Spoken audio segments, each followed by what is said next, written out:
حضرت عائشہ صدیقہ رضی اللہ تعالیٰ عنہ فرماتی ہیں ایک عورت تھی اور اسے نبی پاک صلی اللہ تعالیٰ علیہ وسلم نے وہ کلمہ پڑھ کے مسلمان ہوئی، مدینہ طیبہ آ گئی تو حضور نے مسجد نبوی شریف میں اس کے لیے مکان،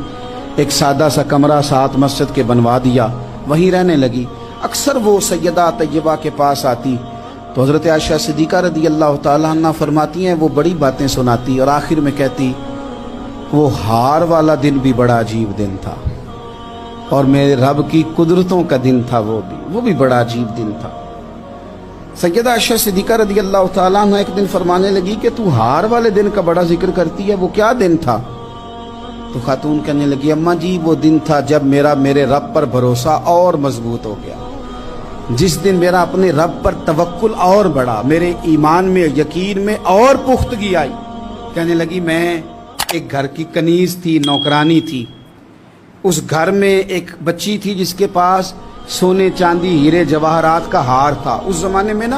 چمڑے کے اوپر لوگ ہیرے جواہرات لگاتے تھے،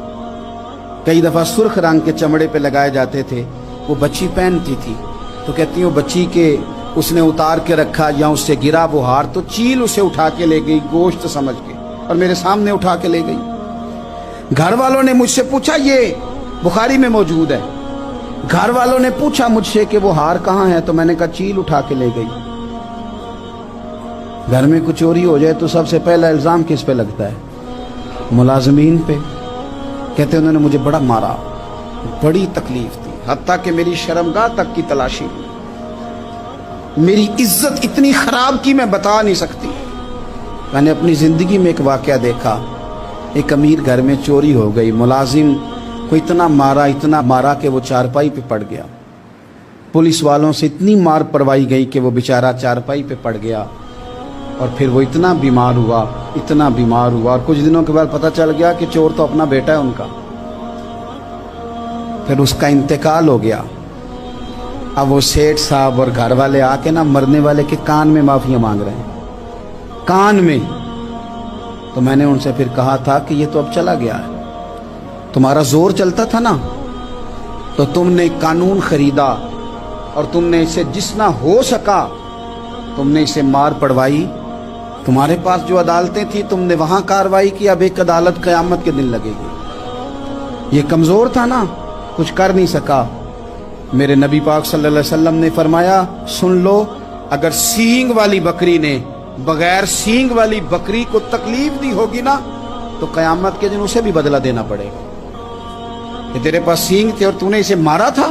وہ خاتون عرض کرتی ہے سیدہ عائشہ کی خدمت میں کہ مجھے بڑا مارا، مجھے تکلیف دی، میں کہہ رہی تھی کہ میرے سامنے چیل لے گئی ہے پر وہ نہیں مان رہے تھے، اماں جی انہوں نے مجھے بڑا مارا۔ حضرت عائشہ صدیقہ کہتی ہیں پھر کیا ہوا؟ کہنے لگی اماں جی جب کوئی میرا مددگار نہ رہا، مجھے تکلیف دے رہے تھے، رسوا کر رہے تھے، تو میں نے اپنے رب سے مدد چاہی، میرے رب کی طرف میں نے توجہ کی، میں نے کہا مالک اب تو ہی میرا مددگار ہے۔ کہتی ہے وہ مجھے مار رہے تھے تو وہ چیل جو ہار لے گئی تھی وہی لے کے واپس آ گئی اور ہمارے سروں کے قریب لا کے اس نے جب اس ہار کو پھینکا وہ مجھے چھوڑ کے سائیڈ پہ ہوئے، وہ میری بے گناہی جان گئے، لیکن آپ کو بتاؤں اس دن سے میرا اپنے رب پر یقین اور بڑھ گیا۔ مجھے سمجھ آ گئی کہ جب انسان پورا ٹوٹ جاتا ہے اور جب کوئی چاروں جانب اس کا مددگار نہیں ہوتا تو رب تو ہوتا ہے نا، اللہ تو اس کا مددگار ہوتا ہے نا، وہ تو پھر اپنے اس بندے کی مدد کرتا ہے نا، پھر وہ تو توانائی دیتا ہے نا، وہ تنہا نہیں چھوڑتا، وہ تو آنسوؤں والوں کے آنسوؤں پہ بڑا کرم فرماتا ہے،